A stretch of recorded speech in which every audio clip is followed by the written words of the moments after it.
ભાલાની માથે બેસી ગઈ અને પછી તો કહેવાય છે કે સિંધોઈ નદીના વહેતા એ પાણીની ઉપર મારી ભગવતીએ ઘોડા દોડાવ્યા.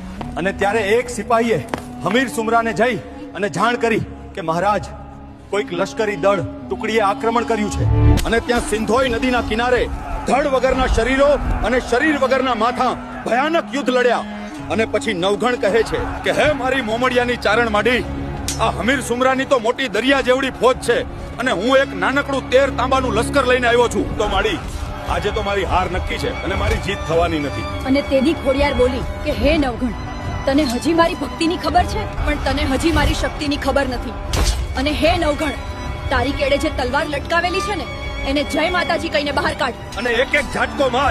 અને તારા એક એક ઝાટકે જો 100 દુશ્મનોના માથાના વેતરથી આવું ને, એ તો નવઘણ અને મોમડિયાની ચારણને ઓળખે કોણ બાપ. અને આ માતા ખોડલના આશીર્વાદ લઈ અને નવઘણે હમીર સુમરા સાથે યુદ્ધ કર્યું અને પરિણામ સ્વરૂપ હમીર સુમરાની હાર થઈ અને જૂનાગઢના રાજા રા નવઘણની જીત થઈ.